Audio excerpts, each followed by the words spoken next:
Yo, what's up, ladies and gentlemen? Good to see you again. Welcome back to episode 12 of Cards in Hand. Joined by the man, the myth, the legend, Daniel, aka FTC Hobby, aka Grandma's favorite X3er. Hey man, hey, You it's know, the truth. as It's we the truth. I may leave the regionals and treasure cups X3, but you know what? Grandma still loves me, bro. She still absolutely, loves me. amen, You dude. know what? So all is well in the world. That's what I like to hear. And it was Yeah. funny because we were just talking about it before we started up the Yeah, no, recording. it was a full on roast. Yeah, we went into, I don't know if you caught like the Tom Brady roast. What was it, last Oh, weekend or it something? did, yeah. Dude, that was brutal. But Yeah. yeah, no, we it feels like somehow, some way, the podcast turns into an FTC roast in some way, shape, or form. It's, got to start off But on a you know good what? foot. Yeah, no, it's it's if you can't laugh at yourself, I mean, come on. It's true. Let's keep things light, keep it fun, and all things One Piece we enjoy. Absolutely. Well, now that you're done with your 18 holes for the day, we can actually get into One Piece.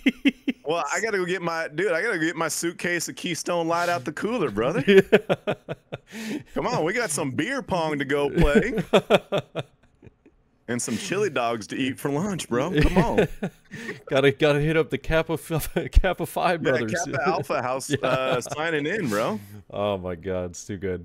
But yeah, we had a pretty interesting past weekend, as well as, well, the weekend before wasn't really that was OPO6, but this past weekend we had a couple of pretty interesting tournaments going out across the world, which was amazing.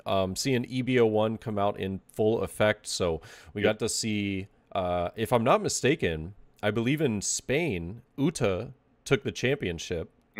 So Uta, going over there, and if I'm not mistaken, I believe it was an Italian player. I remember watching some video or seeing some post about it or something, but shout outs to Uda doing well. And we also, here in the States, I think we saw Sakazuki take it, but that's kind of to be expected. I think it was. Yeah, with the addition of T-Bone just being like a little more of a potentially useful 2K counter. Very nice. I don't see the card really getting used all that much, but it is occasional that it has a place, but it's just an option. Pick it back up off Rebecca, searchable 2K, so pretty solid all around. I think we did see a lot of, what was it, participation from RP Law over the past weekend. So we knew that was going to be a thing too. Absolutely. Yeah, I mean, just massive upgrades for that that leader in general. So, I mean, I'm happy. I like to see, the diversity of leaders come into effect. However, it does feel as though you still kind of have like your big three. You know what I mean? You do. Like you got your big, I would say, top leaders right now that just really aren't going anywhere. And Sakazuki's going somewhere in Sakazuki's getting the hell out. Yeah, we're like, get out of here, buddy. Get out of here. It's leaving in a month, so enjoy it while you can. And I'm just excited for, personally, like OPO7 right around the corner, but with EB01 taking, well, I guess Uta isn't technically, EB01, but like with the additions, it makes it more consistent. Like taking one tournament already over the weekend, love to see it. Love to see it. Yeah, and that's been the nice thing about EB is that you and I discussed this. As more sets come out, the more cards, the larger the card pool. And inherently, with more cards, it's going to elevate more leaders, right? And this is kind of what we've seen across the board, even though, to your point, there's only been, three, the big three, shout out Kendrick and Drake, big three, that have been pretty dominant, right? But what we have seen also is a lot of the fringe decks become less fringe, right? Now they're like, okay, now I can actually play this deck, and I'm not just getting, I'm probably going to lose to the better decks, but like I still have a fighting chance, like if I see all my cards, maybe I can squeak a game out or all that. But there's been a lot of leaders and a lot of builds that have been elevated to be I don't know if competitive is necessarily the right word in a tournament setting, but competitive like in a local setting is probably a better way to frame that. Is that you can take, I mean, hell, I won my locals with black yellow ace the other week and went undefeated at locals with Or blue blue yellow. yellow ace. Yeah. Yeah. And decks like that, I mean, that's a newer leader, but like, we're seeing, like you said, Uta pop back up on the scene. And it wasn't like Uta got a full rebuild. It's just Yeah. a card plugged in here and a card plugged in there. And the next thing you know, she's highly competitive again. So that's what's been really nice is just the addition of new cards has brought in like new life in the meta. And honestly, man, like I it may be a little too premature to say, but like from my initial reaction, this is like the healthiest place I feel like One Piece meta has ever been. Yeah, I think I do agree. I think right now Sokka is kind of gatekeeping some decks. Yeah, that's but fair. It's fair. But to to that point, I think even still with that being right around the corner, OPO7 looks to be, at least from what I've seen, the most healthiest spot, because there has been so many different leaders that have taken these flagship tournaments. And in the 3v3 tournament that was recently broadcast in Japan, that had some like really kind of like unique leaders as well. Like, you obviously are going to see, there's still always going to be some like top best, I don't know if I would say like a cut above the rest, but realistically, like just some sort of top leader situation that's going to happen where these are performing a little bit better. And I like that right now. I agree, there are like a good handful of leaders that are very playable. And Black Yellow Luffy was one that we saw pre EB01, but now just got the addition of Flampe, and that just kind of takes the deck to like a whole new level. And in the next set, it's going to be getting even more upgrades. So yeah, I think Black Yellow Luffy is a main contender in OPO7, but right now in EB01, it's not doing too bad. It's just that Sakazuki is like miserable. You can't really play the game that you want to play.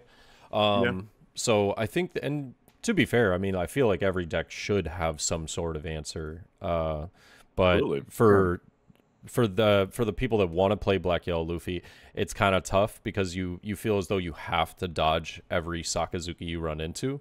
And if you don't, then you're just going to be unfortunately biting the bullet and probably taking an L. Well, and you're hoping that people haven't warmed up to how to. We kind of touched on this the last podcast. Black Yellow Luffy, you have to play differently than all the other decks as well.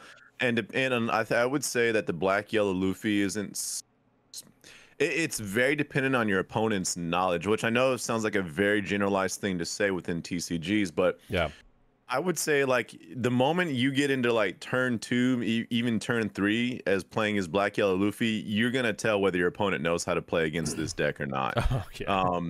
And if they do, then you're like, crap, like you're just like, I'm in for a not fun time. Unless I just see all the Flampes, and all, and I play Luffy's to activate, like all the things that help you burn through your life. And if you see those, you can make it work. But I can't tell you how many times I've played Black Yellow Luffy or played against it to where they're just stuck. And it's just like, I'm building a board, I'm keeping their board clear, and then I'm just tidal waving them with just so many hits to the face that it's just like, even if I don't kill them that turn, most of the time they've unloaded their whole hand just to try and stay alive. Yeah. That they maybe have one turn with leader ability before they just don't have the hand to live longer than that. So I agree. Black Yellow Luffy's in a solid spot, but I don't know. I would not put, it's not top. It's not, not yet, it's not there yet. It's not there yet. Yeah, I think OPO7 is really when that deck starts to shine with the addition of the Egghead Luffy, as well as like with that card being added, potentially going the route of. So I've seen some lists running like Tenkosk Kuzan, Hmm. others running forms of like Ice Age as well Right. as Great Eruption. So Hmm. yeah, I think that that list has some really cool variability in OPO7, which I Hmm. personally I love the list, so I'm excited to see that happen. But I've been really enjoying Uta right now. I think Uta Okay. is like a really fun list after EB01 because Hmm. getting that just that was probably the biggest issue with Uta before EB01 was not Hmm. having the consistent 2K counters, Hmm. maybe missing out on like a cheaper blocker, which is where that Bluno kind of fits in. Bruno, yeah. Yeah, but I'm not I'm not sold on Uta yet. I feel as though there's a level of uh kind of high roll nature to the deck that you Hmm. just it's kind of hard to explain without playing, playing the deck itself. It's you really it's really not hard to see your pieces. It's Hmm. just that you you unfortunately will end up bottom decking a lot of the pieces that you'll need later in the game. Yeah. And like so the decision making gets a little wonky, but I just find it very fun to play, right? Hmm. I do think it's extremely challenging though against certain matchups, which is why I like haven't personally taken it to any, competitive events yet, but Sure. I'm not a massive green player, but if I had to choose, it would be Uta for sure. I just think the deck is ridiculously fun to play.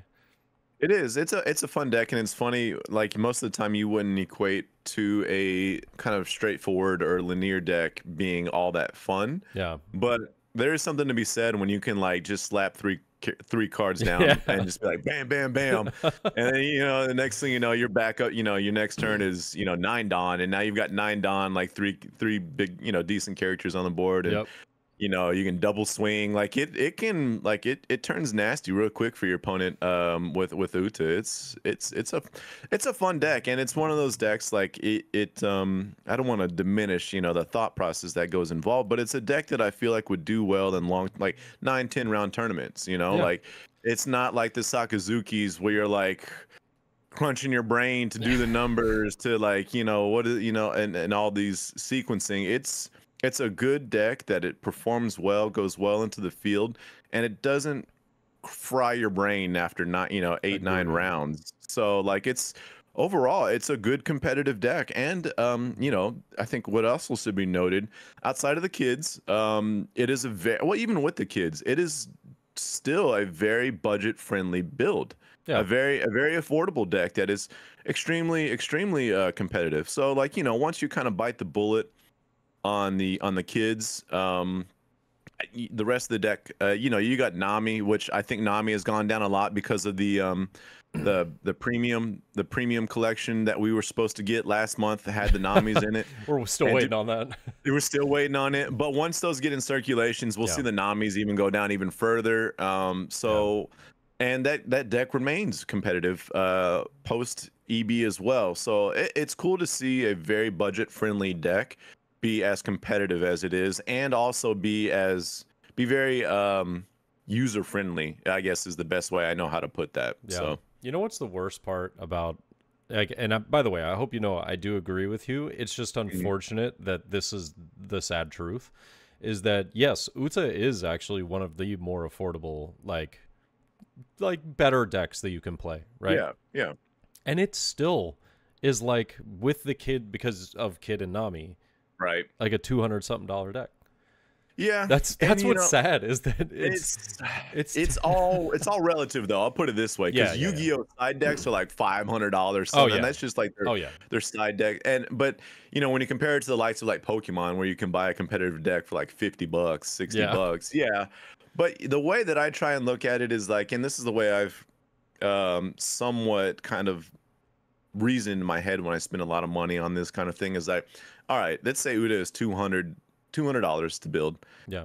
Like how many countless hours of entertainment are you getting out of that $200? Like That's a lot of entertainment hours that you're investing, because when we go to the movies or we go out to eat, like it's always like this ratio of like the way that we judge things is like, all right, I spent $100 for this dinner for my wife and I. Yeah. Was that really worth $100? No, not really. Like, so like it's all relative. And like Yeah, if you yeah. told me I spent $200 on a deck that I can be competitive, that is pretty user friendly, and that's gonna have sustainability for months down the road, Yeah. cool. Yeah, it's a good investment. Yeah. Yeah, it is. It is. And but yeah, it's no Pokemon where it's like, hey, bud, I 60 know. bucks, Yeah. 60 bucks, you're good to go, man. Yeah. Like you're out the door with it. But yeah, I mean, we're still not there with One Piece, where it's just like everything is just in excess. Yeah. But with the way things are trending, I feel like I don't know. I don't really foresee an area or a place where things get even more and more expensive. I think we're at the other side of the hill with that, where things are only going to continue to get more affordable. Oh, 100%. With starter deck what is it, 15? Yeah, starter deck 15 through 20 coming out that are going to be the supposed reprint starter decks with, some already existing leaders and everything. I think that those in particular are going to be great for people getting their hands on cards, which is awesome. Not really sure whether they're going to be like different artworks or not. If they are different artworks, which I don't hate that idea. The tough part is, though, is that makes it, I don't know. It makes it so that sometimes it just depends on how much stock they do. Sometimes when they make different artworks like that, it doesn't really like correct the price of the original Nami. It would per se like say people would say, oh well, this is now the alternate art Nami, like the original is now like the more expensive alternate art find, so Right. But you can get your hands on a potentially cheaper version from the starter deck, which is great. But I'm excited about that. So that's, where you're saying, yeah, it's only going to go up from here, but realistically price going down, hopefully, is the goal. Yeah. And, having some of those reprint sets through starter decks, as well as you know what? Let me tell you something. The best booster box that's coming out. Yeah. Did you know what the MSRP on that is? I mean, I'm gonna guess it can't be. I mean, 110. I'm gonna give the standard MSRP 110. Dude, $30. No, there's no shot. $30. It's supposed to be MSRP $29.99. Wait, so what? I don't know. What do we? Blew my mind. No, bro. How's this? No, that's not possible. That's not even. You saw some weird foreign exchange, like I don't know, like I swear it's on the website. All right. I can take a look here in a second, but yeah, we gotta get, like, I don't know. Maybe I gotta verify, but I guess the only way that not the only way, but the way that I see that being a thing is if they literally just give you packs of nothing but reprinted cards, and there's like it can't be. There's not going to be like, I don't know. I don't see that being a world where there's like alternate arts and mangas and all, and like SPs, and like if that's the route they're going to take with that, then it is strictly like a players pack where they're literally just giving all the players just like the basics to be able to afford competitive cards, because that seems, I don't know, that seems a little. It seems pretty crazy. Yeah. But what is this? Is this the treasure? I'm not gonna complain. Is this the treasure booster set? Oh no. Okay, so that's the 5 packs. Okay. All right, I'm trying to find it. But I'll end up getting to it. Yeah. Well, we can circle around and back to that some other time. But I mean, yeah. I know that somebody told me though that it was like $30 or something. But I mean, I'm not gonna complain. I mean, I'd be all for it. Perfect. That's great. I doubt, I was skeptical as well at first, because that just seems outlandish. Like, no way it's going to be that low. I mean, you already know, like, scalper prices are going to be like 100, but it'll be a $30 thing and be selling for 150. So we'll see. Yeah. We'll see how it goes. But I as long as I can see something like that, like MSRP being maybe like a little bit lower because of you know, it just being like a complete reprint set, I think that would be Mhm. great. Yeah, just getting a lot of those cards out, and God, I hope to God Queen and Gordon are in one of these things. Dude, Like, did you see? Speaking of, did you see the SP of Queen that they I announced? did, I did. It's That's like, disrespectful. It's all right, look, disrespectful. look, Bandai. We asked for more queens. We did. Yeah. That was a real thing. We said, please, Yes. we need more queens. Yeah. Um, I the route you took to make it one of the hardest Yeah. Not a $200 rares. queen. Yeah, the route you took to make it literally one of the hardest cards to pull in an entire set is Yeah. not the route we wanted you to take. No. That's not it, brother. The only thing that I can see that being of benefit is that the people that are max rarity people, like they buy those and then they just dump their normal queen, their normal $30 queens, like Jesus, man. Like I looked at that and I just let out the biggest sigh, I know. just like Yeah.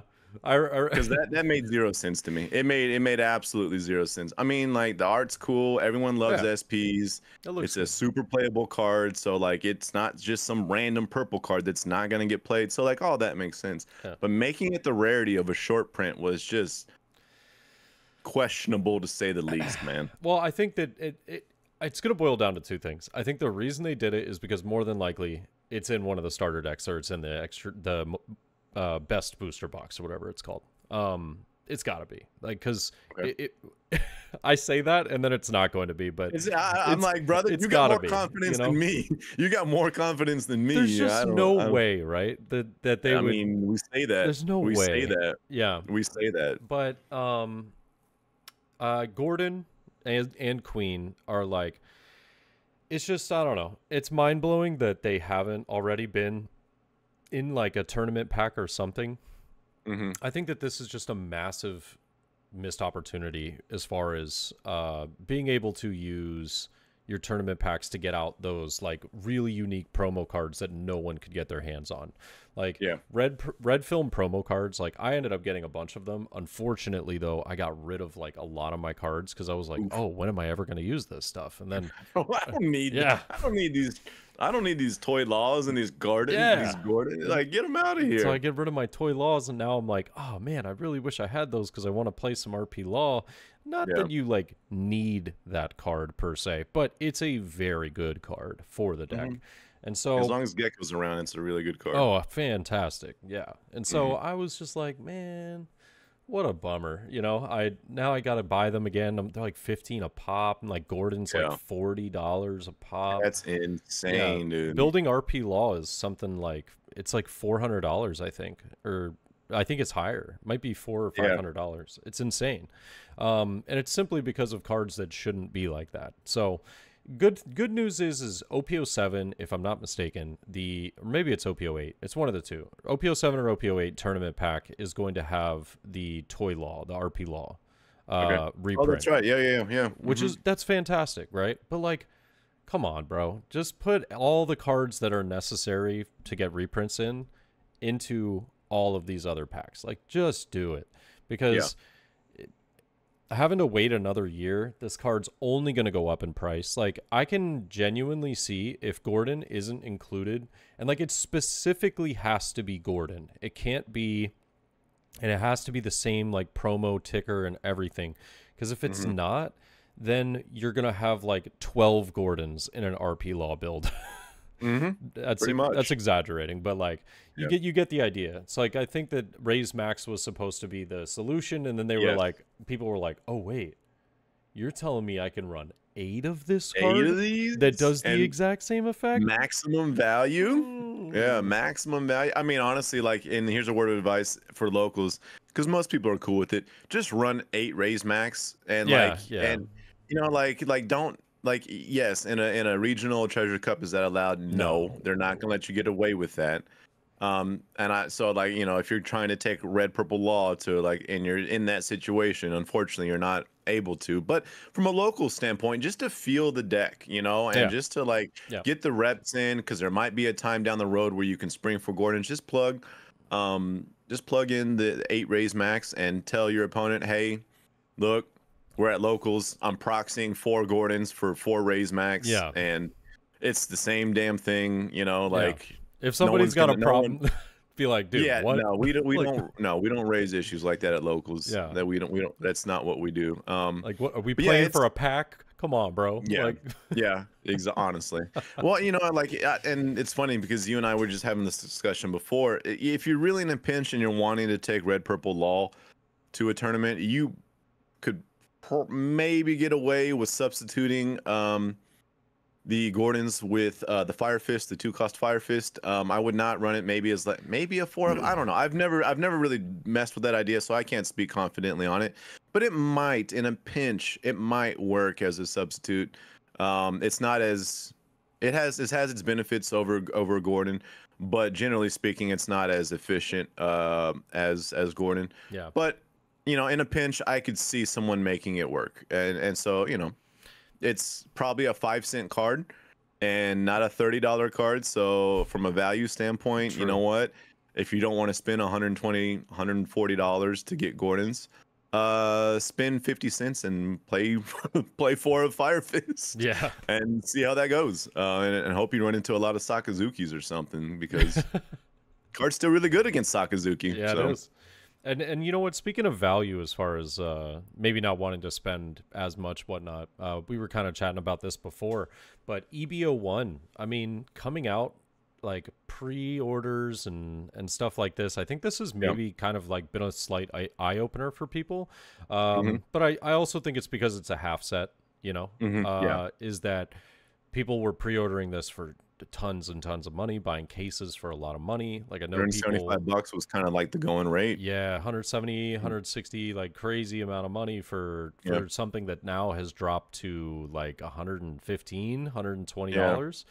Yeah. So, I mean, I love what EB01 did with like making it a 3-hit box. I think that's great. Like just really cool, and getting, I would love for them to do that going forward. I doubt that's going to happen, but yeah, probably not. Probably just for EB sets. But now I think that this has set a standard, which is great for us as consumers, is that people people should not be purchasing or pre-ordering these boxes over 120 over MSRP. Like, no shot. You shouldn't. You now know that the value is going to immediately diminish with these boxes, like within the week that they come out. So I would say going forward, if you're looking at businesses putting them up for 150, 100 or higher, whatnot, like, dude, just say I can wait. Like this is gonna be so cheap within the week. Yeah, you know what I mean? The way that I try and frame it is like, look, we all have our financial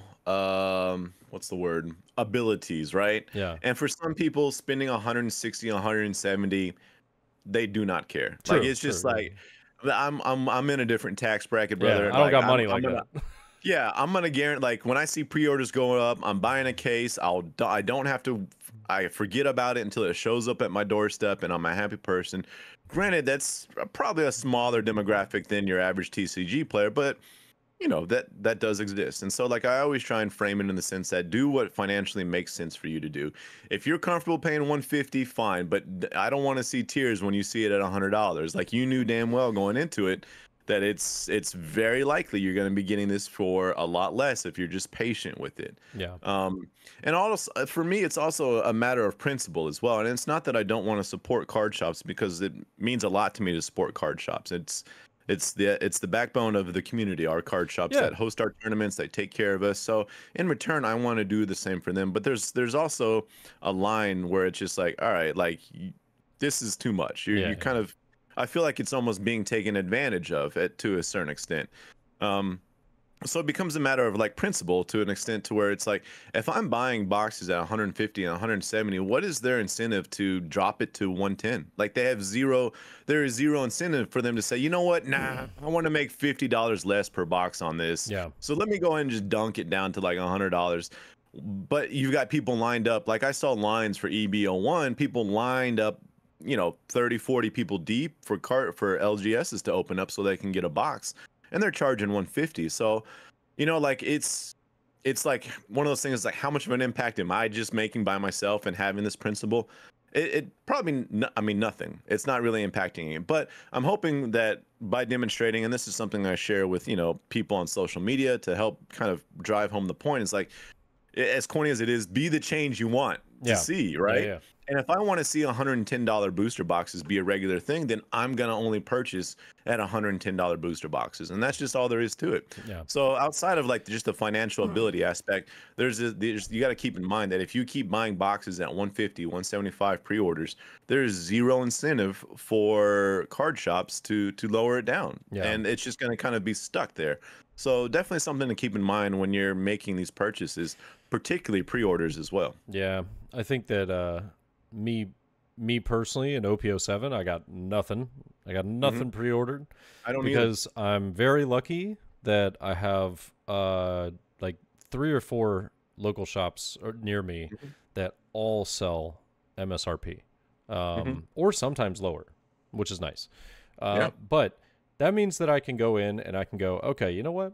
I can only get 1 box per place, right? I can't get like a case or something. Right. But I mean, unless there's one spot where I can get a case if I order like months in advance, right? Sure. But usually speaking, like I can get like 1 box per spot. I'm like, oh, okay, perfect. Yeah. So I'll go in, I'll be like, hey, got my pre-order, because like they'll do a pre-order the week of.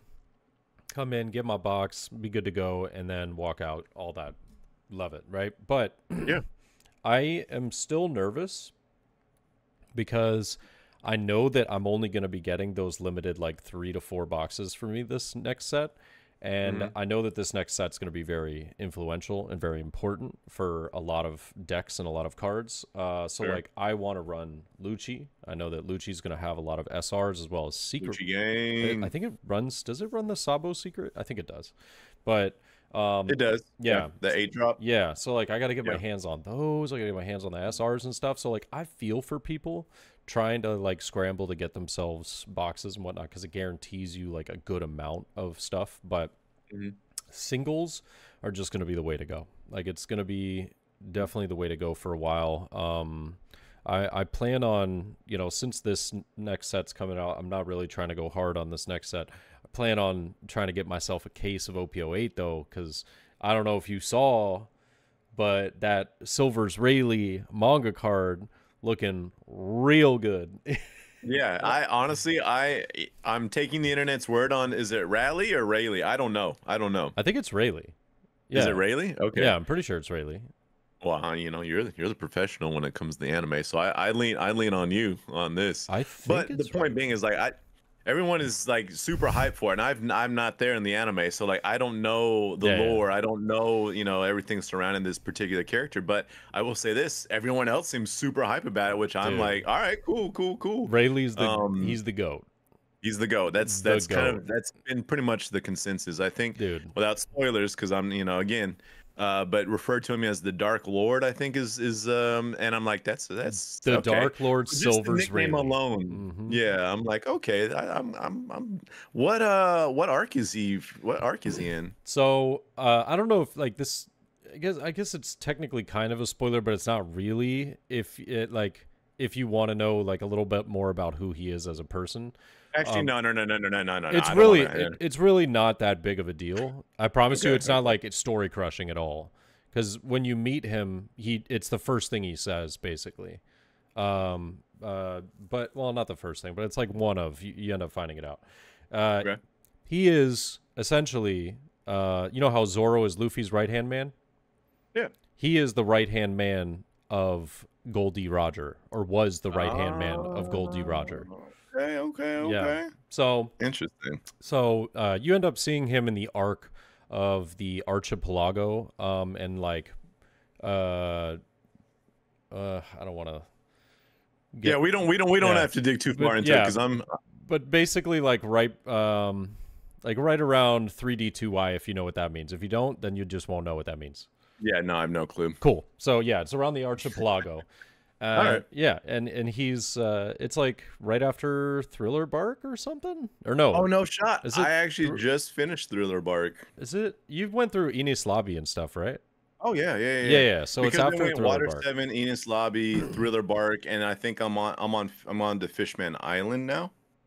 Fishman Island is next after Thriller Bark. No, well, kinda. The Archipelago's after Thriller Bark, and then it Oh. goes into Fishman Island. Oh, okay. I see. Yeah. I mean, Well, no, I'm and then it literally goes where into they're like Marineford. they're like Yeah. on their way to Fishman Island is where I'm Oh, at. So brother, like you're I about don't to I have you're about not to had. meet Rayleigh then. You're about to get the goat. Yeah. Let's go, dude. It's Yeah. been nice because EB and '06 was like right in the middle. Like all the cards releasing was like right where I was in the anime. So it was cool to see those the backstories of all the characters that were in the set. Especially my boy Laboon and Brooke. Yeah. Let's go. Oh yeah. Oh man, you're gonna be so lost when OP07 comes out then, because that's all Egghead stuff. Oh, I'll have zero clue. You'll be like, who is this? Yeah, I'll have zero clue. But hey, that's fine, dude. I'm in no hurry to. I like people are like, watch the what's it called, the condensed version of One Piece, where they just kind of like give you the highlights or whatever, and it's just a much more. It's like the Cliff's Notes version. I'm like, man, I want to watch every single episode. You gotta I'm watch in no it, hurry whatsoever, man. You're getting close to what I think is pretty much like the greatest arc in the entire show, in my opinion. Okay. Yeah. Is it Marineford? Is that what you're referring? Yeah, I've heard Marineford is insane, but I'm not gonna lie. Or the whole Paramount War, whatever. Yeah. Yeah, the Water 7 into Innie's lobby was actually insane. That was insane. Like that 100 episode block is just woo. I think that's where, in my opinion, that's where the story like really gets incredible, you know. And it goes from there into just this amazing like string of like 200 episodes. Okay. And then after that is where it kind of like slows down a little bit, and then it gets into one arc that basically becomes the next 500 episodes of the show. Like, is that the Land of Wano? And well, so like Wano's only about 200, right? Okay. But it starts in one arc, and like they connect everything through like 5 or 6 arcs. And you're like, wow, like this. Yeah, that's why I said Wano is like Marineford and Wano, in my opinion, are like the 2 best arcs. The only thing that sucks about Wano is the pacing. It's drastically slow. It is horrifyingly slow. Like you're going through and you're like, dude, oh my god, all right, we've spent like 7 episodes trying to get to this point, and like I understand they have to hit different plot points and whatnot, but like you eventually get there, and you're like, bro, please. Yeah, please, like that's that right there, and then we'll actually move into back to the TCG gang. You know, like hey, this is all things One Piece. All things One Piece. We've said this from day one. Yeah, all things One Piece. It's been from day one. But I will say, to be fair, my only complaint about One Piece, the anime thus far, has been sometimes like the drag on situations where I'm like, my brother, like there was one in Skypiea where like they stopped the fight between Enel and Luffy.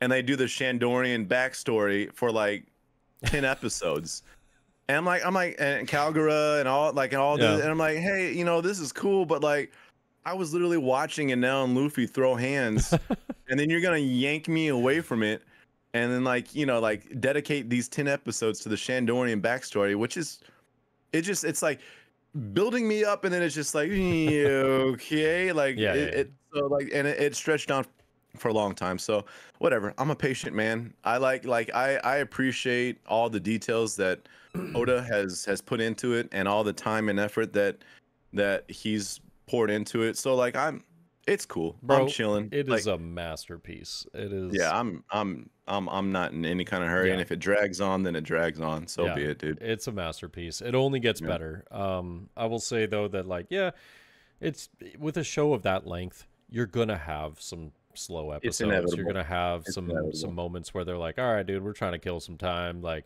there's also parts that we don't realize as viewers that weren't watching it. Like I have now been watching it actively for Jesus like every week for like 8 years now, right? Damn. But I didn't watch the first, I think 400 or 500 episodes, something like that.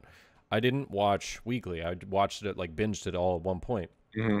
And there's weird moments where you're like, why did they skip to this, or like why did it go to this? And you know, Mm-hmm. it's stuff that you don't realize because you weren't watching it at the time that it was coming out, but there were Right. production issues. There was like they're changing this, that, and the other. There's like a change in I'm just kind of listing things that, you know, could potentially be things like holidays and Oda not feeling Sure. well, all kinds of stuff, right? So they just kind of have to come up with like, oh shit, we need to put something in there, you know. Right. It's filler. It's just filler. Yeah, Yeah. exactly. Or they're like, oh, let's slow it down because we're getting a little too fast to catching up Yeah. to, you know, where the manga's at currently. They were like, we need a little bit of time to plan this out. You know, like He said a little he's bit got more. such an incredible world built that it is really tough to, I can imagine. Yeah, Yeah. yeah.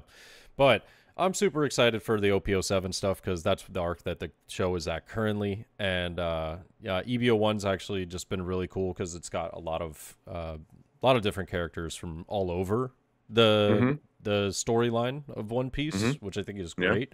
And it's also got like I love the idea of the film film type cards in this game because there are movies that genuinely some of them I haven't even seen. I've seen like 5 of the movies, but I think there's like 8, I think. Okay. So there's like a bunch of movies that I still haven't watched that I need to go and watch and be like, who is this character? Mm-hmm. Like, you know. And Yeah, I remember I mentioned Ain or Ain in I our last podcast, and I was like, who? yeah. Like, So I have no clue who think this character. I could be wrong, but I think that she's from the One Piece City of Gold, I think it's called, or like Okay. or Gold. It might just be called Gold. Okay. If I'm not mistaken, there's 2 movies that are called Gold, but yeah, she's from that. If I'm not mistaken, I could be Yeah. wrong. But they've added like a lot of really interesting characters. I think it's just a good mechanic for the game to not only just go with what's in the like manga and anime, but also go Mm-hmm. from the movies because I think that Mm-hmm. it makes it so eventually when they have film cards in every single color that you'll be able to make like these absurd film decks. You know what I Yeah. mean? And I like that idea personally, and No, I'm especially with you. with future movies coming out. That's gonna be so dope. I'm Yeah. stoked for something like that. Yeah. Yeah. That's been honestly one of my favorite things about coming into One Piece is that I didn't know a damn thing about the anime when I first picked up a pack of Romance Dawn at Target. Not the slightest clue. Oh, really? So you watched Yeah. all the way to now just from Romance Dawn? Yeah. Oh, that's cool. That's awesome. I Yeah. didn't know that. Yeah. Well, to be fair, I actually I didn't start watching it until set 2 released. Oh, okay. But Romance Dawn, I literally just picked up the cards while I was at Target, like, hey, shiny cardboard, this is really nice. And then I got more into it when Paramount War dropped, and then Yeah. halfway through Paramount's one, I started playing and watching simultaneously. But I will say, like, for someone who feels, I mean, I'm an old man. We've established that several times now. But like as an IP, collectively between the show, like all the cool stuff, I had no clue about One Piece. I didn't know how big of an IP it was. I didn't know it had this big of a fan base. Like just I feel like it was like, oh my gosh, where has this been my whole life? You know, like, and so like playing the TCG, collecting the cards and the anime, and then just kind of seeing all the cool stuff to the side with merchandise and all this other stuff. Like I didn't really have a true understanding of like how big and how like deep the IP is in terms of just all the different things that One Piece produces from a product standpoint. It's just like, geez, man, this is the whole thing, man. Bro, it's insane. It's Yeah. actually insane. I mean, it's massive. Like to Yeah. the point where, if I'm not mistaken, I think I read recently that the manga has outsold Harry Potter. Wow. Like, I'm almost confident it is the number one selling manga of all time. oh, it if is. I'm Yeah, not- yeah, yeah. yeah. But I'm just, Yeah. I think that if I'm not mistaken, like as far as like a book standpoint, I was reading something on like, you know, most sold copies of books, right? Obviously, Bible number 1, right? Sure. Yeah. The Bible's number 1. I Shout think, out Kuma. yeah, I think number 2 was Harry Potter, and if I'm not mistaken, yet again, I'd have to go back and look through this, but it looked as though One Piece has outsold it, but I don't believe that they were calling One Piece a book per se, Mm. since it's not like a standard book. Sure, yeah. It has its own like subcategory kind of thing. It's like artwork with, you know, Right. it's like a comic book sort of, but like the manga, Sort of. Japanese manga. Right. So like I don't think that they were necessarily like including it as a book per se, but I believe it has outsold Harry Potter now, which is like mind-boggling. That's insane. That's Absolutely insane. mind-boggling. It truly is, because Yeah. I mean everyone knows, you know, how massive Harry Potter is. So Yeah. that's just insane to think about, to be honest with you. Crazy. So, and I mean, just really what's taken it to the whole new level is now like the Netflix show, like with the live action and everything. Yes. Which, by the way, interesting question, not only for you, the audience, but for you as well, Daniel, is how do you guys feel about the live action? They did a live action premium Bandai set where it's going to have the live action characters included in the card game. So, like, would you like to see more live action characters in the future? Or would you prefer them to kind of like keep it to the artwork? I have my own opinion, but I'm interested what yours is. I'm not gonna lie.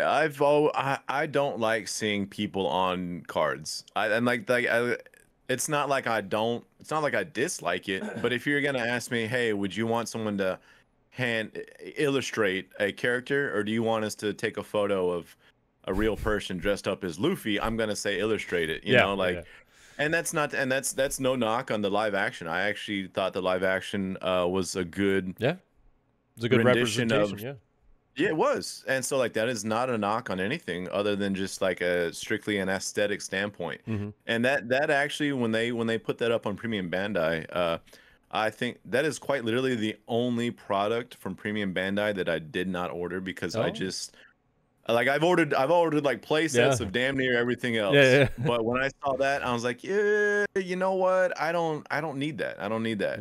Now if the cards because are there not new cards? Are they like completely new cards, or are they like from reprints?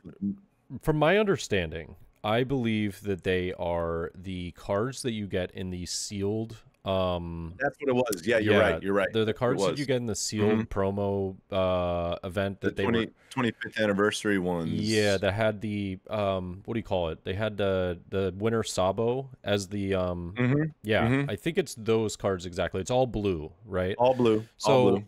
I will say that I agree. I don't believe like live action cards are like, I don't think they're bad, like necessarily bad. No. Like but what I would prefer just, you know, drawn art, you know, like cool artwork for that stuff. That's just me personally. I'm with you. But I have a but in there. Okay. I do think that it would be interesting if they did only live action cards if they are leaders. I think if they did live action, like alternate art live action cards of leaders, that would be cool. I'd be cool with that. I think that'd be really dope. But you know what? That actually made me get to thinking is that would be very smart on Bandai's behalf, because how many people? Because it was when that live action aired on Netflix, it was crushing it. Right? Like dude, it went insane. Everyone was watching it. Like people. And like, you know, people like my wife who won't spend a second watching the anime. The only time she makes a comment is, I hate that voice. And I'm like, okay, sounds good. Appreciate it. Thanks, babe. You know, yeah, thanks. I'm trying to enjoy this show and you're just, you know, crapping all over it, but cool, you know. No, but she loved the live action. And that's not to say, you know, like that's still not her demographic from a TCG aspect, but they have to draw that crowd in. They got to pull that crowd in as much as possible. Yeah. And being able to do so is when you don't know the anime, you're going to associate, you know, I forget his name, you know, the Zoro dude that, you know, the heartthrob Zoro guy in the live action. Michaela? No. Anyways. Oh, you're talking about the actor. The actor. Yeah. Oh, wow. I'm forgetting his name as well. Yeah, but just a total badass. McKenna. Thank you. Is it McKenna or McKenna? Yeah, it's something along those lines. It's McKenna. Apologies in advance that we're not if we're getting it wrong. Yes. It's, you know, but like people will see that Zoro and that's who they will identify with because they don't know the anime. And so when they see the Zoro as a character, as an illustration, it doesn't have the same, you know, impact as Yeah. from someone who might have come from the live action, and they're not only just a fan of Zorro in general, but they're a fan of that actor Yep. as well. Yep. And so, like, you know, that's actually a good point on your behalf, is like printing cards with those people on them is gonna draw in and captivate the people that might have come over from the live action and said, you know what, I don't particularly like the illustrations don't do too much for me, but I really like Yep, it's McKenyu. Okay, I really like McKenyu as an actor. He's been always one of my favorite actors, and he plays a badass in this anime. So I want to collect the cards of one of my favorite actors who plays a really cool character. And I think that's only good business. It's smart business. Oh, 100%. Even I'm not a fan of it, but I get where having these ways to like bridge audiences in different ways is incredibly important. Yeah. And I think that's definitely a good thing to take an angle on with One Piece. Yeah. First thing, I'm glad I got his name right. I was like, good call. Oh, yeah, it was McKenyu. I believe it's Maeda, if I'm not mistaken. Okay. But yeah, he. I agree though. I think that to some point, having it as like strictly just leaders, or even just like events or something like that would be cool. Okay. Like you have like the screenshots from the show from the as event. part of the event. Like that would be neat. But this is all stuff that they can do the more that the show comes out. You know, we're talking like years in the making of this show. This show is going to be a very, very long-standing show, so I don't see it going anywhere anytime fast. No.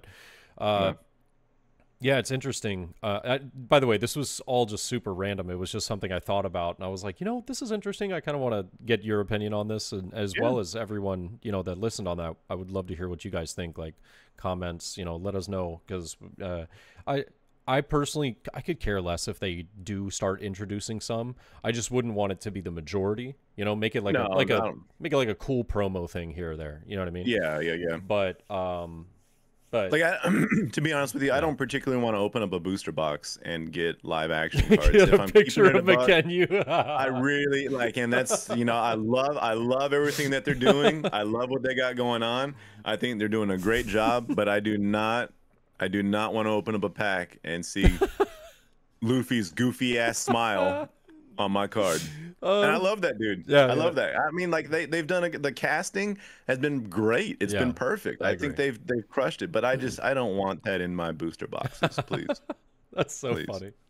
That is so funny. All right, so that's a good. I like that. That made me laugh. I'm sorry, but ladies and gentlemen, we went from this incredibly fun start, and well, you know what's funny is we're calling it a start, but like this incredible, you know, fun 2/3 of our podcast today. But we did want to make some time here towards the end to talk about something not so fun. This is something that has been on. It's been a very, very hot topic recently, and we're gonna take some time, delve into it a little bit, because I do think that there are some noteworthy you know, topics about this, but really the broad word and topic is cheating, right? Yep. We've seen countless videos coming out of cheaters inside of online matches, cheaters in offline matches, doing like diabolical stuff, like having a backpack right underneath their feet. And I saw that video, the dude on the side that was like reaching in, grabbing stuff out of his backpack like super sly. Judges cheating. Judges that are cheating. Like, what is going on? Oh my god, like there's just there's so many crazy videos and stuff that are coming out that's like, it's mind-boggling. Now it is. I will say, I go back and I watch all my videos that I record and everything, not really to like is he cheating? Where's the cheat? No. It's mostly just to see my own errors, what I could improve on. But I do keep an eye out, like just in case, like, oh, did my opponent make a mistake? Did I potentially get cheated? Not like, I've never noticed any in my matches personally. However, I'm also not incredibly good at the game, where you have these people that are going 7-0 and then they run into the cheaters. Like the cheaters are starting to do it once they reach like, okay, Now I'm at the spot where it's like, okay, I need to win this match in order to get that, you know, big card, like the big Right. prizing and stuff like that. Mhm. Yeah, yeah, man, it's a shame. It is a shame, and like we were talking about like what ways are there to combat this, and you know, obviously it's gonna still happen offline. There are people that will still do it offline, but more often than not, it's happening online because it's easier per It se. is. Yeah. And yeah, we had some thoughts about like what would potentially be a solution for that. Yeah, you know, my initial thought about this, and I think it's one that you expressed as well, and I think just the overall sentiment is that it's just a shame. You know, like for so many reasons. It's the integrity of the game. It's the fact that yes, there is a lot of money on the table. And you know, like that can't be argued. You know, you place top 16, you're doing well. You place top 8, you're cooking. You know, like you're in the bag. And so there is incentive to cheat. As much as I hate have, as much as like that's just a terrible thing to have to say. Um, It doesn't justify it, but you're right. Yeah. no, not at Yeah. all. But I think where the real like shame of it all is that I just think about all the people that aren't fortunate to have an LCS around them, right? That their closest LCS is an hour away. And even then, when it's an hour away, there's like 8, maybe 10 people that show up for One Piece in these smaller communities. It's a very real thing. You know, we're fortunate enough, you and I, we live in a pretty decently populated city where local card shops are a thing, right? Like, Mm. dude, I literally have 2 locals that are within a 5-mile radius of my house. And then Yeah. if I go 10, 15 miles, I've got 5 or 6 locals I can hit up on, you know, all any day of the week. And so Yeah. I'm very fortunate that I don't have to rely on the internet and online to get my reps in, to get what I feel get better at One Piece and to compete in One Piece. And so for the people that really this is their opportunity to test themselves, to gauge where they stand within a competitive scene. And there really aren't options outside of it. That's where I'm like, man, like that breaks my heart because it's like no one should have to endure cheating. First of all, it doesn't matter how much time, effort, gas, money it takes. You know, none of those are really relevant. But to the people that this is how they compete and they don't have the offline option in a practical sense, and then to get cheated, man, that just my Yeah. heart goes out to that. It sucks. That's where I really just have the most pity for these types of situations because it doesn't look good, and then we have an overwhelming sentiment, and then this wave of sentiment of just like online sucks, right? And like it comes from, you know, content creators, from people that have their own from people that just, you know, normal players that have a bad experience. It just sucks that it's very easy to tarnish something that can be used as a very, very good tool for the community and to help expand the community to people that don't live in major cities that, you know, have to rely on traveling a long way to actually compete in One Piece. I think that's where the number one thing for me, I'm just like, dude, that's it's just crap. Um, Yeah. but I think we need to also like kind of, as much as the pendulum swings this way when bad things happen and cheating is being called out and like, you know, like we take it to like a knee-jerk reaction where it's like online is crap, you can't trust anything, you can't trust anyone, like you're more concerned about cheating than you are playing the game. Like we need to kind of maybe dial it back just a little bit, only because, you know, maybe I'm living in a fantasy world, but like 95, 98, 99, whatever percentage, the vast majority of the matches that you're going to play aren't going to have that experience, right?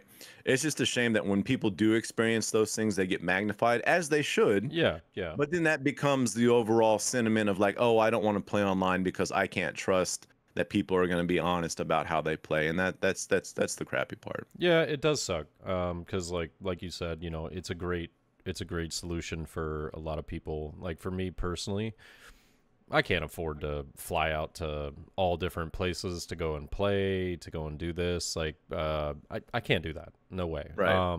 Nor am I consistent enough in my play that I feel as though I can pay for my trip by topping one of the events. Sure. So personally, I'm like all for online events. Absolutely. It does suck though that this happens, but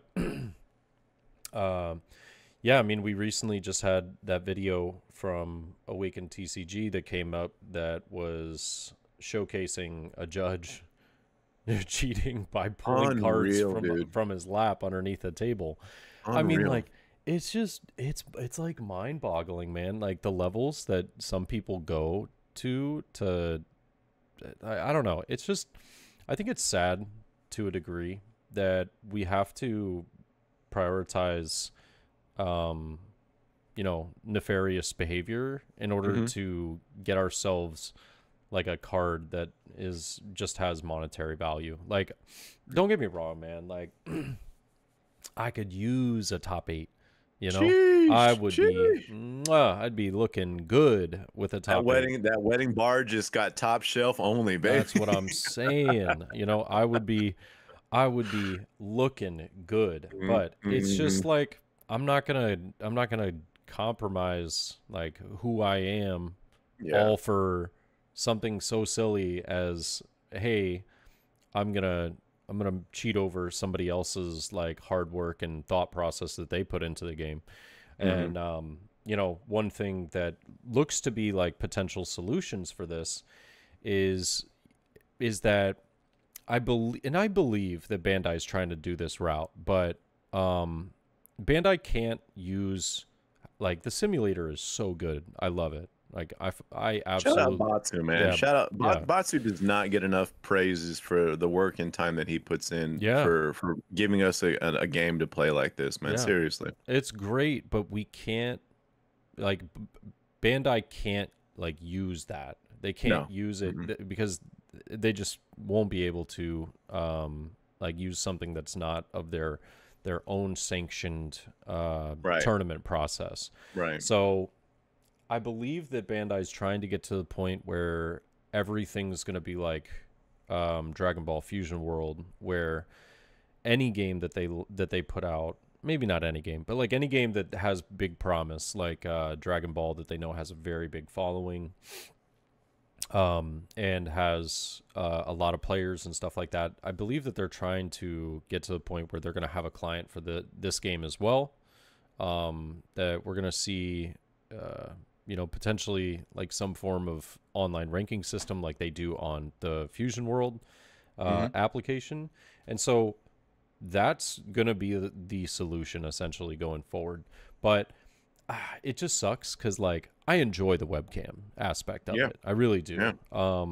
I enjoy that having the cards, just in front of me and being able to play my game. Like, it's different than when you're online. It's totally different. Yeah. As weird as it sounds, it's a totally different thing. And you also don't make the mistake of like clicking on something and then accidentally clicking something else, and then that completely changes the outcome of your game.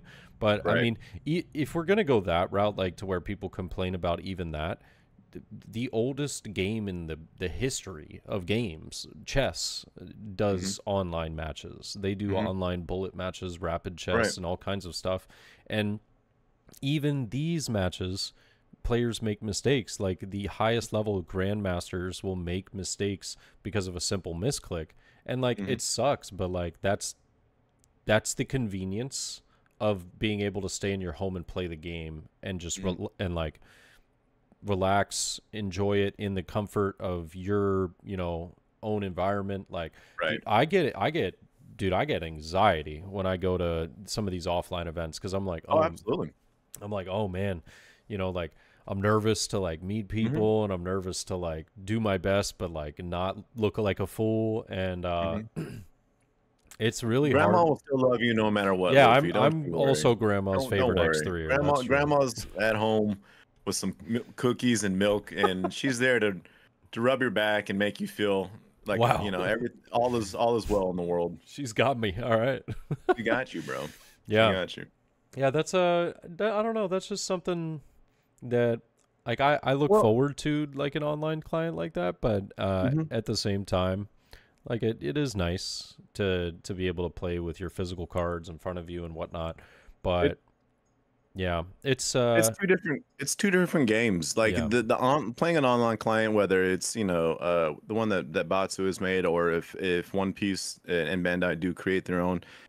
Yes, it's the same. It's the same framework, but the feel of the game is entirely different than when you're sitting down with cards in your hand and shuffling cards and attaching Dawn and going through all the mechanics of like, doing all the things that you need to be doing to be playing the card game. yeah, It has, you have to, because this is something I experienced with Pokemon. My playing Pokemon online was fine. Like I got to the point where I was like, yeah, this is fine. I can breeze through it. I can get through a match, no big deal. Well, then I made a deck in person, and then I sat down with someone, and then I had to manually shuffle all the cards every time I searched for something, and then I had to make sure I'm discarding stuff in trash. And so while it sounds like it's not that big of a deal but you have to physically do the mechanics of the game as yeah. opposed to, The and I machine know that doing it sounds for like, you. well, yeah, obviously, but just focusing on the mechanics and making sure you're doing those things correctly does take away a certain aspect of like,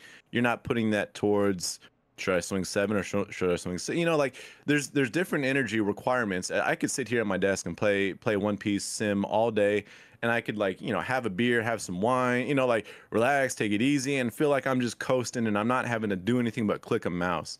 I could not do those same. I mean, I could do them in person, but not with the amount of ease that I could just clicking on a screen. Yeah, And so it's a different game and it's a different feel altogether. And it does take a while for you, that if you're strictly relying on mostly of an online client, to transition to the actual in-person feel of it too.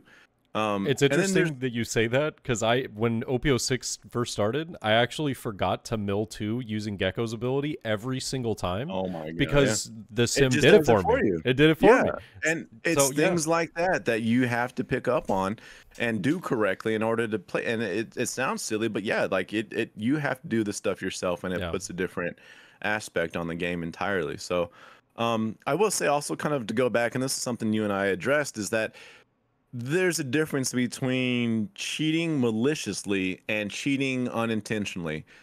Um, and it is incredibly hard to decipher at times. yeah. And I think there's points where like I've messed up and I've cheated someone.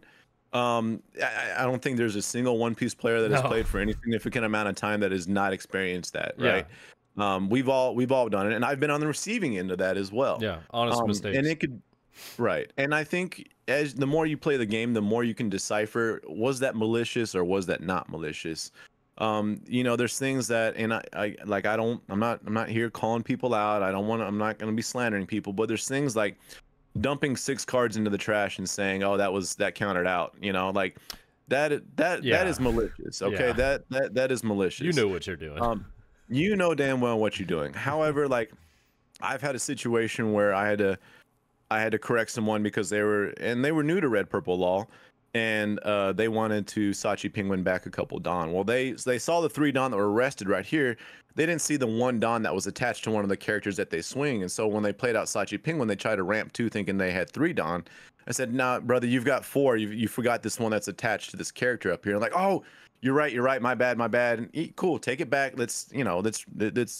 But things like that you see, like, hey, Yeah, maybe they were trying to be malicious and like, oh, let me see if I can get away with this. But there tends to be, once you get the feel for the game and how the flow of the game generally tends to be, you can do a better job deciphering the maliciousness yeah, and people trying to get away with it. I've also had that too, where I've played in tournaments where, like, the point you were making is that they're gonna test you to see if they can do that type of thing.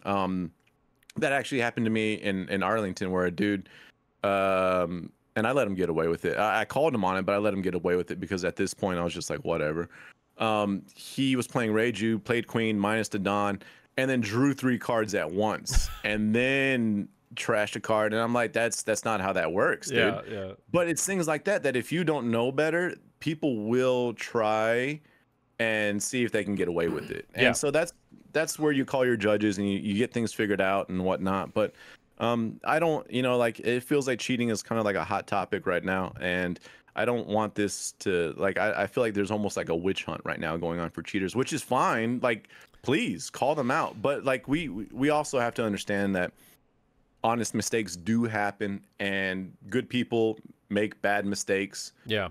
And it's, you know, like we want to, you know, reframe it in the context of what took place, and maybe if there's a history with that person, the context of the person that did it as well. Yeah. I agree. There's like, you know, sort of a almost like a diminishing of the word cheating sometimes, it feels like, because you have these players that are pulling cards from under their desk, that are putting their hands off the camera to the side, grabbing something, swapping something out, right? That is cheating. This is like cheating as hard as it gets. Like, you are a terrible person. You should be banned indefinitely, in my opinion. And that's about it, right? Then you have these, you know, these mistakes where like, to go back to what you just said, like, everybody's done it. Dude, I've played in one of my first online events. Like, I was so nervous. I think it was like round 3 or something like that.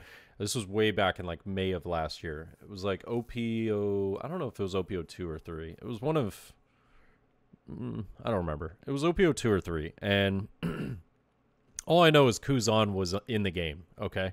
Because I played 4-cost Kuzan. I drew a card, right? And I was like, yeah, and I was sitting here like drawing a card. I was like, okay, what do I do? What do I do?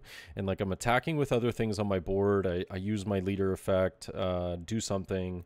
And then as I'm like about to pass the turn and like play a blocker, I'm like, oh, I didn't attack with Kuzan.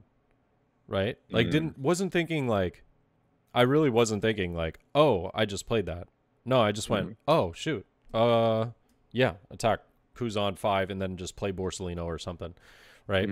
And I got like blown up for it in my chat, and I'm not looking at my chat while I'm doing the online matches. Like, I look over occasionally, you know, if I see it moving really fast for some reason, because that usually means like something happened.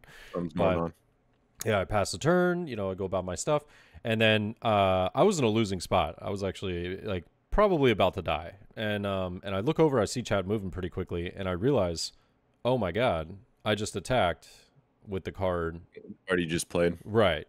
And and so I honestly just felt kind of bad, and I was like at a point where I was probably going to be dropping from the tournament anyways, and so I just told my opponent, I was like, hey bro, I just realized I just played this Kuzan. I was like, I just attacked. I didn't mean to like cheat you out of that. I was like, it was super unintentional, but I was like, I'm just going to concede. I'll give you the win, right? Yeah. And he was like, no dude, let's play it out. And I was like, well, you can at least like take the card back then. I was like, I can reactivate this and take the card back you countered out with. And he was like, yeah, that's fine. I was like, yeah, but now I know what one of the cards in your hand is. You know, it's like I just got information for free, basically. Right. Like, I didn't mean to do that intentionally. Right.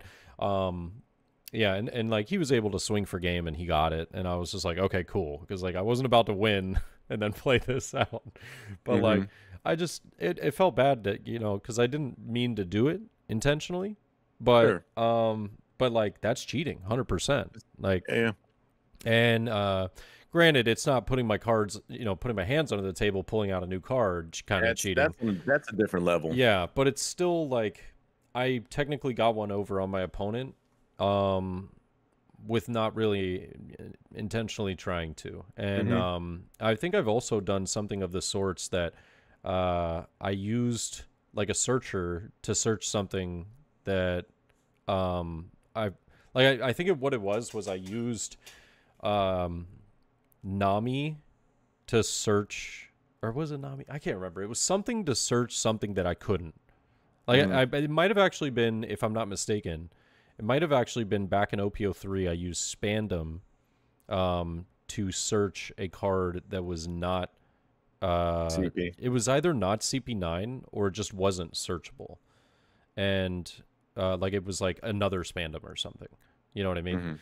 And I was like, ah, man, like, you know, I didn't, yet again, not intentional, but I just, I was like, oh, geez, like, I'm so used to something else that's able to get me that card or whatnot, right? And so it was really interesting, like, kind of playing through that and then realizing, like, hey, I messed up. Like, what do you want me to do? And I felt really bad in this situation, but I feel like that level of cheating is where, you know, we're diminishing the word a little too much, is that we're you know, I'm not saying that, because there are people that will take advantage of that. You know, Yes. there's people that Yes. will say like, "Oh, I just made a mistake," right? But they make like 3 or 4 of those mistakes over and over again, time and time again, just trying to get one a slight advantage over their opponent. Mhm. So I understand that it's a fine line to walk. It's really tough, but it's just I've seen a lot of people, you know, whether it's through social media, whether it's through the Twitch chat on some of these live events and whatnot, just calling people cheaters left and right for like something so minuscule, like Mhm. so minuscule. I was Mhm. playing up against a guy on one of the live streams in the Treasure Cup that I got top 32 in. It was like the Mhm. third or fourth round. I played up against this Sakazuki player, and he ended up what did he do? I think he ended up playing Sabo, and he only trashed one One card. card, Mhm. and he was thinking about his second card, and I asked him a question, and it got his mind off of it, and Mm. then he didn't trash the second, Yeah. and then he passed, and it came to me, and the judge came in that was watching it, right, and said, "Hey, Mhm. you still have one more card to trash," and I was like, "Oh snap!" And he was like, "Oh my god, I'm so sorry. Like I really didn't mean to do that." Yeah. And Yeah. Yeah. Yeah. Yeah. he was so nervous, bro. Yeah. Then I was like, "Dude, no worries, man. Like just Yeah. Yeah. just trash the card." But I feel it, you know. Yeah, I think, there's something to be said. All of us as players, I feel like need to have a certain level of grace when it comes to dealing with these types of errors. When like in that situation, the dude sounded like he was extremely apologetic. Like, like you can generally speaking, unless they're out here winning Oscars, you can generally tell when someone's reaction is genuine or not, right? That's It's just such a like, good way to say that. but like you get the vibe, you can feel the energy when someone is trying to sneak one over you, Yeah. or when it's been an honest mistake. And like, That's there's super no true. there's no guideline on like if they react this way. It's just literally a gut feeling that you get within yourself. And ultimately, that's who needs to decide the action, because if you're okay with it, then fine. If you're not okay with it, fine. And I think that is also something on the opposite end, and I kind of want to make this point too, because you can also say no, that's not okay, and that Yeah. is perfectly fine. Yeah. Because I would make, if you're competing in a regional treasure cup, I showed that amount of grace in Nats. I lost a match because I let someone go back and correct something. There's no way, like, like there's no way in at nationals, like I should have let that person do it. It doesn't matter like how bad they feel or whatever. Like that's a serious competition, and if you make a mistake, that's on you. And that's just where I stand. If you feel like you're the type of person in a nationals competition to let a mistake happen and you're okay with it, then that's your judgment. But I will say, don't ever feel embarrassed. Don't ever feel like pressured. Don't ever feel like you're being a bad guy by not letting someone go back retroactively and make a mistake within a tournament setting. Locals, dude, Yeah. we locals, whatever, Let it bro, go. run Let it it go. back. I Yeah. don't care. He's Yeah. like, well, you saw the card. I saw what's in my life, brother. I truly do not care. Yeah. Go back Like, 3 turns, bro. It's all dude, good. we can go back 3 turns. Yeah, you had this card, I had this card. This was in the trash. You had a bottom deck that. Like, we can unravel all this. It's all good. I could care less. But like when I lost a match in nationals, the dude played out Rebecca, and then passed a turn. He didn't bring out a card to play rested, and he was like, he passed. He's like, and passed to me. So I'm over here. I'm stacking my Dawn up, and I'm doing my whole thing, resituating to go for my turn. And he's like, oh my god. I was like, what's up, dude? And he's like, I completely forgot. I meant to play out brand new search and da da da da. And I hadn't done anything with my turn yet. And I was like, you know what? Just do it. Whatever. Plays brand new. Searches a 2K, a Suru. And when it comes down to the end of the game, I swing to go for game. That last card in his hand was a 2K. It was the Suru that he searched off the brand new to win the game. And I'm like, like I won't say I deserve it, because like I was trying to be, again, I was trying to show grace and trying to be like, you know what, dude, it happens. You're probably nervous. We're in nationals. There's a lot of factors that are taking place to where I can understand you just kind of like, I screwed up. But it's also okay. It also would have, it cost me the game. Yeah. But like I also like don't feel pressured to be that person that has to show that amount of grace when someone messes up on a bigger scale. It's okay to say, you know what, I'm gonna have to decline. And I think giving like embodying people with this like idea that if they mess up, they mess up, is important too. Because honestly, like when I mess up at locals, I don't take things back. I don't. I'm like, brother, I have to make these mistakes so I don't make them again in the future. That's And fair. like so that's how I learn. And it's all like a personal thing on like how you want to go about situations like this. But even at locals, I'm like, you know what? This is how I learn. I screwed up, but I'm gonna remember this because it might cost me in the game, or it Yeah. might have been the turning point in the game to where I don't want to make that mistake anymore. So it's all personal, but it's again one of those things that I don't want ever to have someone feel like they feel obligated to compensate for other people's mistakes. And I know that cheating is something entirely different, but there's also something like there when we're having a hard time deciding what's cheating and what's an honest mistake, like like it can get kind of cloudy. So just stand your ground if you feel like you need to, and Yeah. there's nothing wrong with that. Use your best judgment, call Hmm. a judge and stuff like that. Hmm. And I think that at the end of the day, maybe some advice for people that are going into online tournaments, and are like, well, how do I combat this? Like, what do I do against people that are potentially cheating? I think that there are great ways to kind of stop your opponent from performing or doing certain actions. The first thing that I always recommend is to let your opponent know immediately that you are recording the match. You don't have to let your opponent know, okay? It's not required. You don't have to. I let my opponent know that I am live streaming and recording the match, because live streaming, people will be able to see it and call out any action immediately. And recording, you can just say, if at the very beginning, just like, hey, just to let you know, I'm recording our match.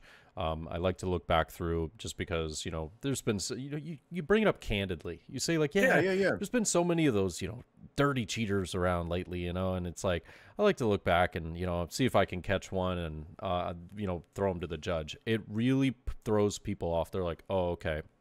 This person's going back, watching every video, this, that, and the other.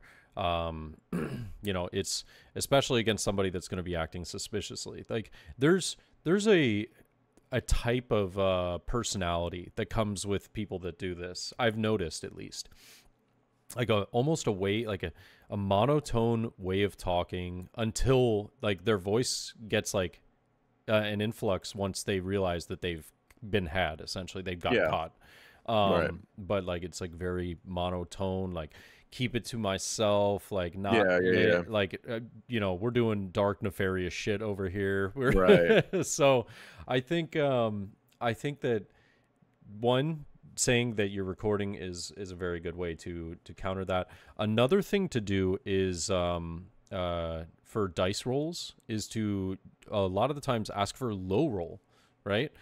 I don't really care. I just do high roll anyways. But like, ask for low roll. If you suspect, people to be cheating with dice to get favorable odds on winning first or second with loaded dice, ask for low roll. They'll be like,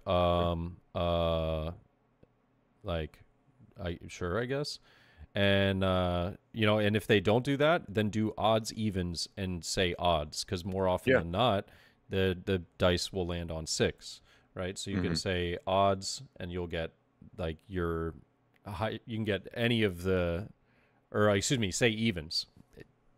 I said that backwards.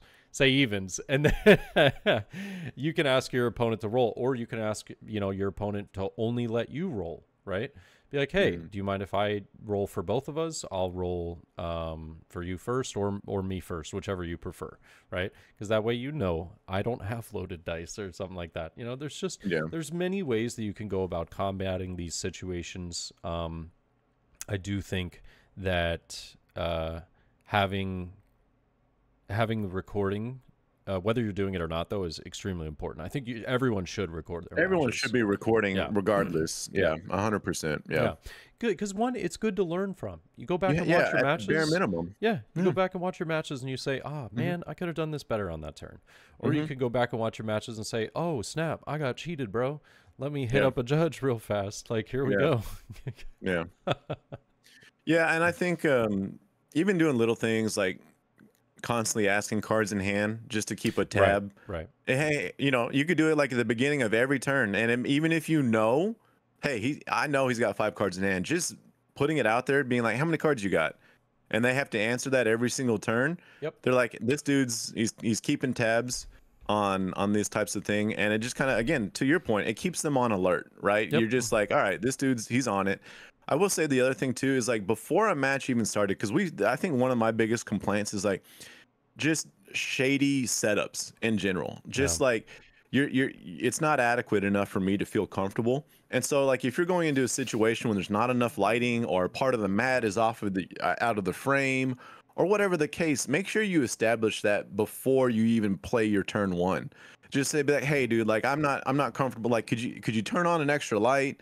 Like could you angle your camera a little bit differently? Like make sure that is established before, because if you're turn 3 or turn 4 and like you're like, hey dude, like I can't really tell what's going on. Well, you should have established that and it's not your fault, but you should have established that precedence in the beginning, because again, doing all these little things that put your opponent on alert is going to help circumvent the how comfortable they feel with trying to get away with things. And before the match even starts, it's important to establish that you are comfortable with the visual that you are seeing before you even start. So also something to keep in mind.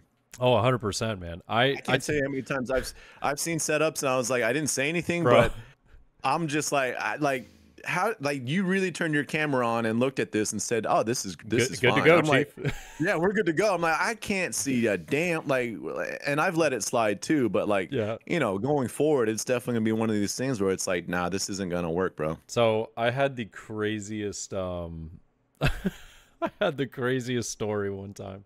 I played up against this guy that had his phone on a bookshelf, right? Like the top of a bookshelf, and it was looking down at him sitting on the floor with his playmat, right? And so like I've got this wide view of like he can't be grabbing anything from anywhere because it literally shows like his whole body, the top of his head, and like his playmat and everything. But the hardest part is I can't see his cards, bro. Yeah, I was gonna say, how do you even make out what cards they are? I can't see his, and it's vertical. It wasn't even horizontal. God. So I'm sitting there like, dude, what did you play? And he's like, oh, I played Gadatsu. He was a very cool guy. He was like, I'm sorry, man. He would pick up the card and he would lift it up to close enough to where I could see it every single time. Right. And I was like, oh my God, like this is miserable. But he was being really cool about it. But I definitely should have said something. Yeah, and so like again, it comes back to like you don't want to be that guy, but at the same time, it's like you don't want to jeopardize all the time and effort you've put into this to get cheated on something like that. Yeah, and it's not like you're trying to like gatekeep in the sense that you're like, oh, you can't afford a $150 camera that zooms in and has 4K and like all these things. Like I never want to set up buried. This camera cost me $40. Well, I mean, again, like I don't want to create financial barriers within people to get access to the competition of the game. Yeah.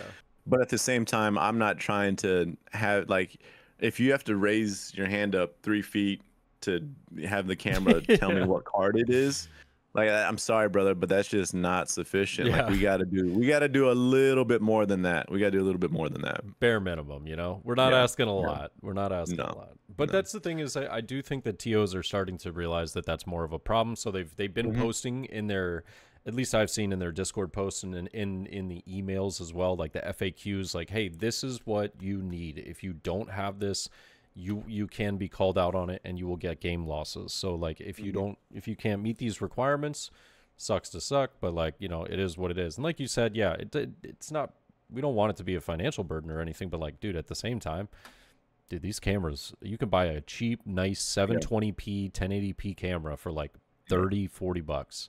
Right. Like I've had this camera for 8 years, and it's not even it's not even that nice. And it's like a 40, I think it's like 40 or $45 Logitech camera. Yeah.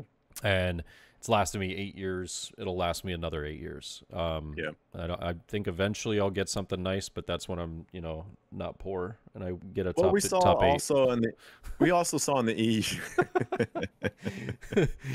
we also saw in the EU when there was cheating that took place there like 3 weeks ago. The No Heroes is it No Heroes? That's I the believe, TO, yeah. yeah, came out and gave, hey, you know what, if you don't meet this criteria, they gave out bullet points that says you have to meet this criteria, and here's 5-6 different things that if there's an issue with any of these things, like your opponent should be calling us as the judge and coming in there, and we got to get these things corrected because this isn't going to be sufficient. And I think that was really helpful. I think a lot of it was, yeah, I wouldn't call it common knowledge because of all the online stuff. It is not so common. But it was cool to see the TO come out and say, hey, look, they're just having it on paper and saying, you know what, before we even get started, before you register, before any of this pops off, you need to make sure that you meet this criteria, because if you don't, it's not going to suffice. And I think that was really cool to see. Even if it was stuff that was pretty much understood, it was nice to see that someone came out and just reinforced it. So there's no discrepancies, there's no gray areas, there's no one told me anything, and there's no one feeling like they're getting singled out. It's like, no, we need to establish this, and that way going forward, everyone's on the same page as to what is the standard for online tournament. Yeah, they were standing on business. They were like, yeah, good. Yeah, they were like, dude, we're holding it down. If you guys want to play, you gotta have this. If you don't, sorry. Like, hey, salute to them, man. Yeah. And we've reached a point now with the instances that we've had online where that it was necessary, and it was something that needed to be addressed, because there comes a point where people want to feel safe. And I don't mean like, you're safe, but like, dude, I don't want to go into these tournaments like constantly like thinking about paranoia. What is he doing with his hand, what's going on, like that area of his frame is dark, and I don't know what cards are in his trash. And like, no one wants to go into a tournament with this feeling of like, I'm focusing more on what the person is doing than I am the actual game. Yep. And like, that's where like you start losing interest on these things. It's like, brother, I'm spending 70% of my energy making sure my opponent's not cheating, and 30% of figuring out, like, trying to set up my next turn, right? You're not lying. And then next thing you know, you make a misplay, and you're gonna use the cop out of like, well, I was too worried about how many cards in hand, all these things. No one wants to go into it feeling like they got to babysit someone with this. And so like, this is all for the better. And it sucks that we've reached a point where like, cheating is kind of being thrown around as casually as it is. But at the same time, there is good that comes from that, in the sense that it puts everyone on alert. It puts the people that are trying to get away with cheating on alert, and it better educates the people that are trying to find people that are cheating. Yeah. So like, it's a healthy thing, but we just have to like keep it in perspective. Yeah, I agree. And ladies and gentlemen, we didn't want to like be the biggest damper with with this topic, but at the same time, like, it's worth talking about. It is. It's very important because, unfortunately, we just have people out there that do it, and it sucks. It's really unfortunate, but I think I would rather talk about it and maybe, understand that we really need to like call out the people that are legitimately cheating, to everywhere, like put them on blast, like make sure that everyone knows, right? And and then you have these kind of mistakes where it's like, okay, if this is coming from somebody that's like a top player or whatnot, call them out, like be like, hey dude, like, come on, better, like better than that, if it's some, I don't know, somebody else, like maybe consider some circumstances that this might have just been an honest mistake from somebody that's not as good. Like, I swear to God, every single set that starts, my YouTube comments are filled with all the misplays that me and my opponents do, just at locals, man. I'm like, I don't know how I have to explain this to people. I think I need to start explaining it like towards every single video. I'm gonna be like, hey guys, really appreciate the comments letting us know where we messed up, but like, you know. Well, actually, Ian, you yeah. swung for 6 and you sort of swung for 7, and you know, when you're playing red purple Uta at locals, you really got to get this thing right. You know, you really got to dial it in, Ian. I don't know. I'm unsubscribing. This is just trash. I'm just like, man, like I'm learning every single set. I learn and have fun with the first few weeks because it's like none of us know what we're doing. We're just figuring it out. Like, yeah, maybe I had like a week or two of practice on the sim, but that's about it. You know what I mean? And well, and I think also, and this is something that I've also picked up on, because again, One Piece is like the card game that I've first. Well, I played less than a dozen in-person Pokemon games. Yeah. Before picking up One Piece, just to kind of like frame my TCG in-person knowledge. But one of the main things that I've picked up on is that you can tell when people have been playing card games for a very long time. Like, you can tell. Yeah. You can tell in the way that they handle the cards and the way that they shuffle. Yep. You can tell and how fast they make a decision. You can, like, their mannerisms of someone who is established within TCGs are entirely different than the mannerisms of someone who's just getting started. And so keep that in, like, that's another thing to kind of like keep in perspective. When I see someone who's like, you know, shuffling their cards 1,000 miles an hour and they're just moving like a hummingbird, and you know, they're just and I'm like, and then they do something that I'm like, no, that's basic. Like, you know damn well that's not legit. And then I come across someone who's taking 5 minutes per turn. They're like, hey, what does that card do? You know, like, you know, they're just, hey, you know, honest mistake. That's not how that card works. Yeah. And so, like, you know, like, you pick up on people that, brother, you play card games, you know damn well. Yeah. And so that's something to keep in mind too. Whenever somebody like shuffles really fast like that, right? I always get like slightly intimidated because I'm like, I can't do that. Damn. No, I can't. I mean, and I, like, honestly, I try not to be that person, because like there's a level of like where it becomes distracting, and it's just like, dude, your neurotic mannerisms are driving my anxiety through the goddamn roof right now.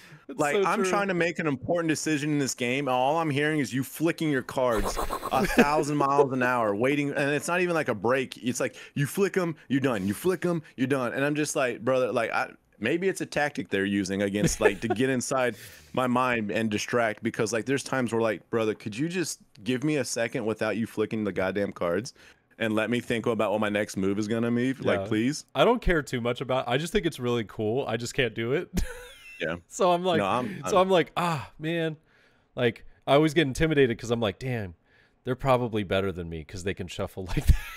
Well, yeah, no, it's funny because here locally, I'm joking, by the way. But no, but no, there's some truth to that, because in the first few months, I didn't like, I was just lost, right? Just blind to card games, and I'm just trying to find my way, and then I get paired against the guy who's like, yeah. And you're just like, oh, okay, yeah.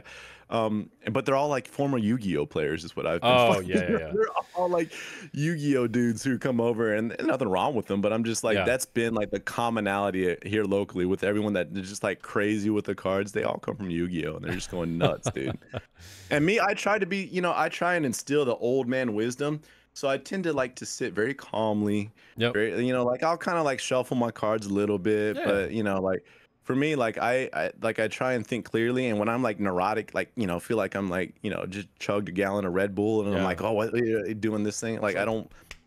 Yeah, dude, honestly, it's like I don't perform well when I'm feeling like just high level anxiety of just like all these mannerisms in a TCG. Yeah, I mean, teach their own. Teach their own. Agreed. Teach their own. I think it's dope, but I do. I'm like, nah, not for me. I just, you know, I'm gonna sit here like a little noob and just like move one card to the side. Yeah, that's what I do. I'm like, all right, I'll move this over here. Move this over here. Yeah. It's funny, real quick. If you ever watch the East when it comes to playing. A lot of the Eastern channels that I subscribe to watch their videos, like, it is a dead silent cafe, and all you're hearing it's just like this heartless like symphony of people flicking their cards. And like you got the people at the table, but then you've got like this like Dolby digital surround sound like that emanates through the speakers of like flicks of cards just like going off everywhere. And I'm like, yeah, I would have to like wear like I don't know. I would just have to be like on the most calming get the cans drug. on, you know? Yeah, honestly. Put the cans on. But yeah. Everyone has their own thing. Agreed. Everyone does their like, yeah, so it is what it is. I tolerate it, and you know, they tolerate me just being an old man taking 10 times longer than it should for a turn. So there you have it. You know, you are pretty intolerable, so that's fair. It's fair. You know, it's a little bit of a trade-off for everybody. So intolerable that I let a guy go back at Nats and draw a 2K Suru to win the game. That's how intolerable I am. Honestly, if you had allowed me to do that, I just would have been like, this guy is an idiot. Just a jabroni, you know? Just an absolute, what an idiot. And it was, you know, and like that was, it's funny because the match after that is when I literally dropped from Nats. I was like, you know what? Yep. Yeah, I got him out. I catch y'all later. Yeah, that's my karma for me. Yep. Well, ladies and gentlemen, hope you enjoyed the episode today. We had honestly, I love this. We had like a half of just like really fun kind of like talking about, you know, the EB01, some of the anime, talking about like the live action, all that stuff. And then the other half getting a little sad, you know, talking about cheating, but I think it is something that it had to be addressed. It's good that we talk about it. Hopefully we won't have to talk about it again. So please stop cheating, you know. I know the people listening to us aren't cheating. It's the people that, you know, are just out there. So, you know, if you guys see a cheater, record them, post them on Twitter, post them on Reddit, put them on blast, but you know, make sure that they're doing some nefarious stuff. Make sure that you've established it's nefarious behavior. You know what I mean? Like if it's just like, oh snap, I accidentally drew 3 for my Sabo. I put that one back on top. That's my bad. I've done that before. I'm like, oh, draw 1, draw. Mistakes. Put that back up top. I'm like, I'm sorry. Do you want me to bottom deck it? They're like, it's cool. Yeah, I just haven't bottom deck. Just bottom deck it, dude. Yeah, I'm like, I'm sorry. I really didn't mean to. But yep. All right. Well, we're gonna wrap it up, ladies and gentlemen. Hope you guys have a fantastic day, and we will catch y'all in the next one. More than likely, going over some good old fashioned OP07, some things to look forward to, because it's gonna be right around the corner, probably when the next episode comes out. So. We should talk matchups. That's what we should do. Matchups. Matchups into OP07 will be really nice. Talking about like who's gonna be doing well into what's gonna be doing great into some of that stuff.